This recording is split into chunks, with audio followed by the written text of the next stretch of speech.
Hello, it's Gina with Breakfast with Billionaires, and today's billionaire is Oprah Winfrey, and she's got a new book out titled What I Know for Sure. And of course, Oprah's got so much information out there, it's unbelievable. She's got her own network, she had her own TV show, books, magazines, classes. I mean, just so much free information out there from Oprah. And right on the back of her book, I'll read the quote.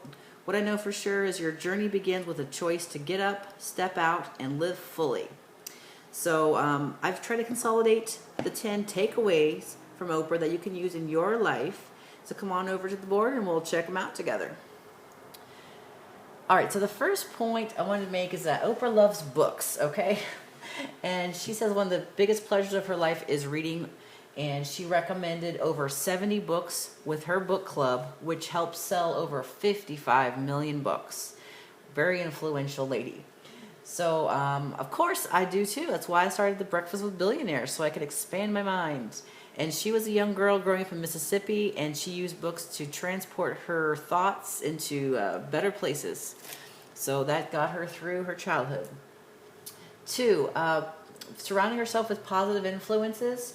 She said that how you spend your time is what defines you. Who you are spending your time with defines you as well. So make sure that you're maximizing all the positive influences in your life and minimizing or taking out the people that are negative or the negative vibes that are in your life. Also, she grew up in the church, and she has a lot of proverbs that she's memorized to get her through the tough times. She talks about how even if you have the faith of a mustard seed, you can move mountains. She even asks this on her interview question with the big wigs up at the OWN. She asks them, what is your spiritual practice? Like, she literally wanted to get down to what their daily spiritual practice was. She said some people actually would start crying. Some would just break down because they didn't have a good answer. They weren't prepared for her to ask that. And it just kind of got me thinking that even taking the time in the morning to read about the billionaires is really helping me just take time to kind of quiet the voices of just all the mass media that we get, the TV, the radio, the constant surge of information, and just kind of quiet and listen to yourself. 4th, listening to your intuition. And as being a talk show host, she really got to experience the negative side of when people didn't listen to their gut and they weren't able to make a decision, and they kept going down that wrong path even though they had whispers from their gut telling them not to do it, or like very strong urges to say something was wrong. So listening to what your body is trying to tell you. 5th is finding your higher calling. She said that basically the purpose of life is to find that calling, and that she believes that she would do what she's doing even if there wasn't a paycheck. Like, the paycheck is just a bonus. So finding what you're passionate about.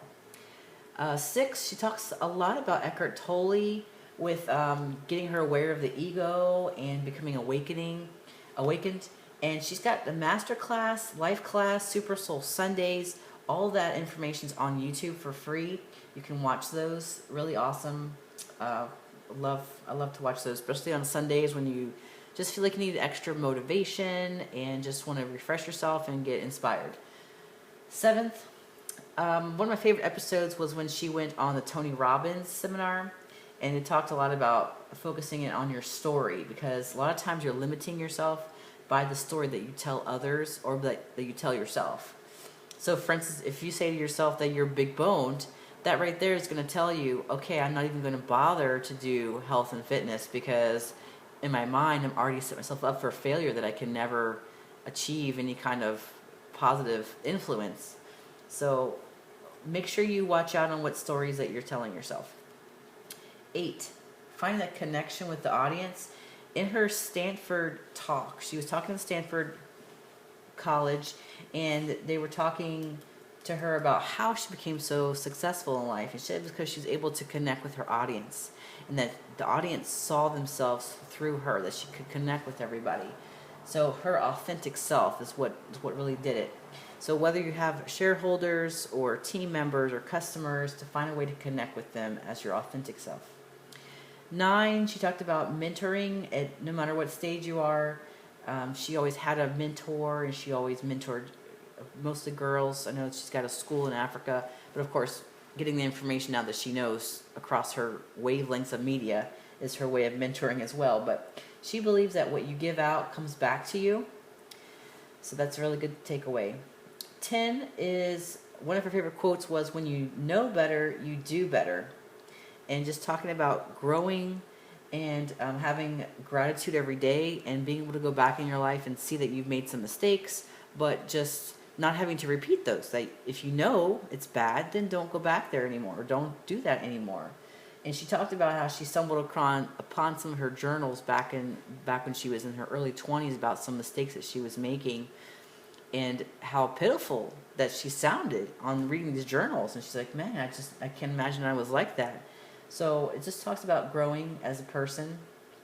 And then if you really want to get inspired, she's big on the law of attraction, and there is a part on YouTube. If you click in Color Purple with Law of Attraction, Oprah Winfrey, she talks about, it's like a 10-minute long video. She talks about how she got the part for the color purple and how it literally just catapulted her into this huge success and stardom, and that she had so many signs along the way that she should be doing that, and so much passion, and she just felt this big calling to go after that part, and that she just loved the book so much. So it was very inspiring to listen to her story about how she pursued that. So anyways, lots of information out there from Oprah. Please check out her new book, and let me know what you think. Please comment below, and if you've got some ideas on what the next book should be, also send that out. But I'll check with you guys next week. Thank you.